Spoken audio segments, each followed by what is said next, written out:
ముందుగా ఈ సమావేశానికి వచ్చిన మీడియా మిత్రులందరికీ కూడా నా ధన్యవాదాలు తెలియజేస్తున్నాను. నిజంగా మీరు నాకు చేస్తున్న సపోర్టు అంతా ఇంత కాదండి, అందుకే మీకు ధన్యవాదాలు తెలియజేస్తున్నాను.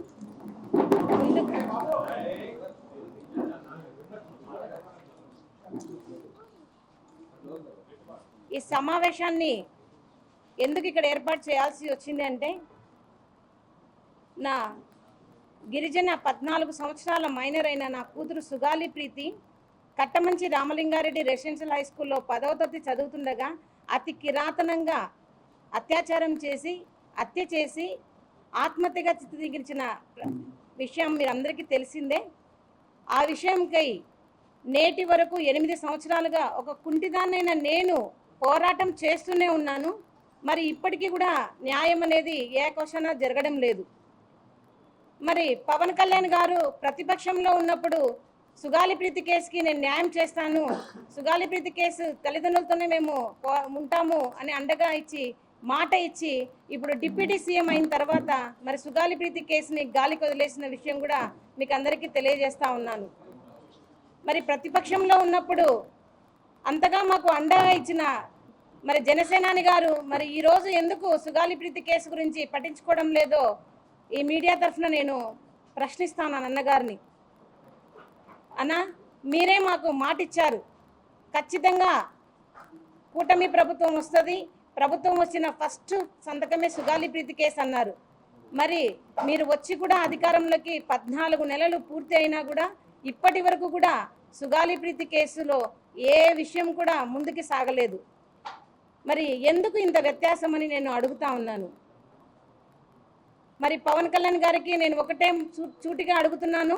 మరి రేపు సెప్టెంబర్ 4వ తేదీన అసెంబ్లీ సమావేశాల్లో ఖచ్చితంగా సుగాలి ప్రీతి కేసు గురించి చర్చించాలి.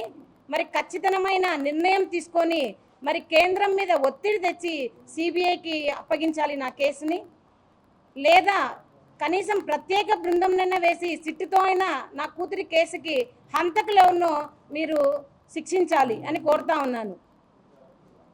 మరి అదేవిధంగా మరి ఈరోజు సేనాని గారు మరి సేనాతో సేనాని అని మీరు ఒక విస్తూర్ణమైన కార్యక్రమం పెట్టారు. మరి సుగాలి ప్రీతి కేసుకు మాట ఇచ్చి ఎందుకు మరిచారని నేను అడుగుతా ఉన్నాను. మీరు ఎందుకు కేంద్రం మీద ఒత్తిడి తెచ్చి సిబిఐకి నా కేసును ఇప్పించలేకపోతున్నారని మేము ప్రశ్నిస్తూ ఉన్నామన్నా.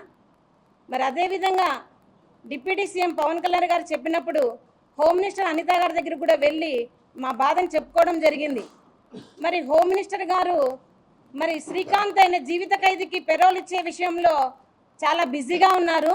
మరి సుగాలి ప్రీతి కేసు అసలు కనపడడం లేదు, ఎందుకు ఇంత నిర్లక్ష్యం అని అడుగుతున్నాను.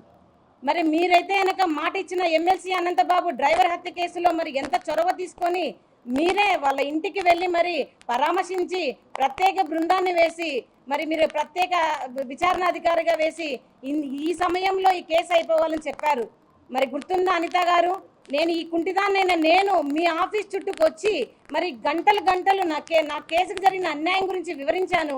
మరి ఆ వివరణ అంతా మీకు ఎక్కడ వెళ్ళిందని అడుగుతా ఉన్నాను. ఎందుకు ఇంత నిర్లక్ష్యం అనిత గారికి అని అడుగుతా ఉన్నాను. సుగాలి ప్రీతి అంటే గిరిజనులు అంటే ఓటుకు మాత్రమే మీకు పనికొస్తాను, ఎందుకు న్యాయం విషయంలో సుగాలి ప్రీతి కేసుకి ఇంతవరకు న్యాయం జరగలేదని హోమ్ మినిస్టర్ అనిత గారిని కూడా నేను అడుగుతా ఉన్నాను. మరి రాబోయే కాలంలో ఖచ్చితంగా సుగాలి ప్రీతి కేసుకి న్యాయం జరగకపోతే ఖచ్చితంగా మేము గవర్నర్ని అపాయింట్మెంట్ తీసుకొని గవర్నర్ గారికి కూడా మాకు జరిగిన అన్యాయాలు అక్రమాల గురించి కూడా మేము గవర్నర్ గారికి తెలియజేసుకొని న్యాయం కోసం మేము గవర్నర్ గారిని అర్జిస్తామని చెప్తున్నాను. ఇంకా అతి త్వరలో మేము సుగాలి ప్రీతి కేసు జరిగిన అన్యాయంపై డిజిటల్ క్యాంపెయిన్ కూడా మేము చేయదలుచుకున్నాము.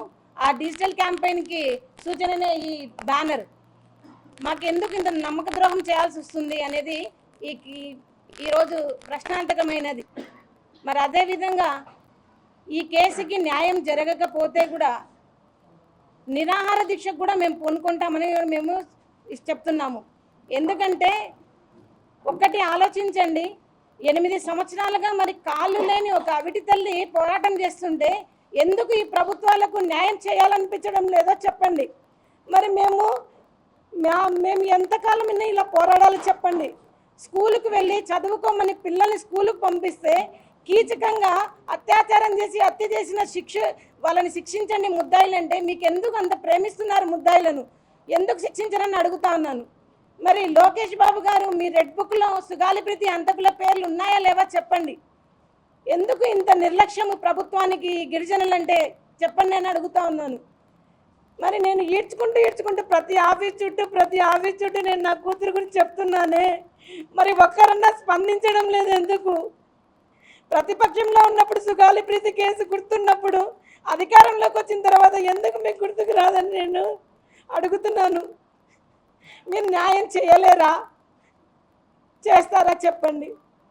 ఒకవేళ న్యాయం జరగని పక్షంలో నిజంగానే మంగళగిరి పార్టీ ఆఫీస్ దగ్గర, జనసేన పార్టీ ఆఫీస్ దగ్గర నేను ఆమరణ నిరాహార దీక్ష కూడా మేము పూనుకుంటాము.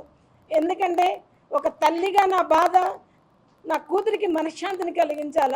ఆ మనశ్శాంతి కలిగించడానికి నేను ఎంత దూరమైనా పోరాటం చేస్తానని మీడియా ముఖంగా తెలియజేస్తున్నాము.